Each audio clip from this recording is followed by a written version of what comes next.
Let's talk about visual design, one of the most exciting parts of user experience design. When I talk about visual design, I mean the graphic design, the actual look and feel of the presentation layer of your website or application.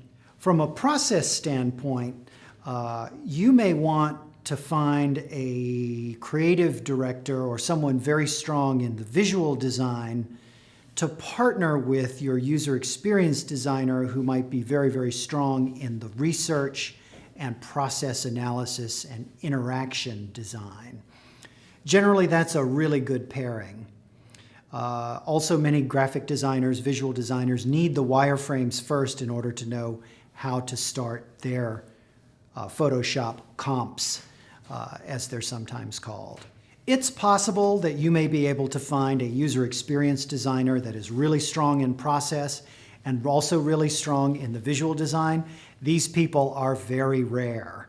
So you'll probably want to look for a partnering of the visual designer with the interaction designer. In terms of the process of getting to a visual design, something that's pretty standard is to offer the contract, bring on the creative director, and to see several options in terms of visual design at first, and then you choose one or merge two into your final choice for the visual design. The outcome of the visual design process should be a couple of things that come under the heading of a style guide.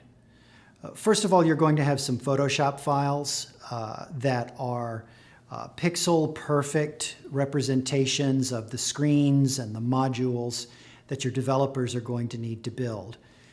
Your development team will take those Photoshop files and use those as the basis for generating HTML, CSS, JavaScript, or native code to make the screens look exactly how they're supposed to look.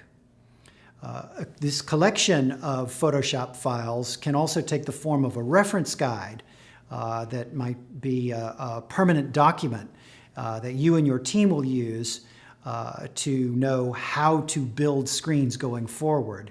And this is really useful because it can help you style and build new screens much more quickly.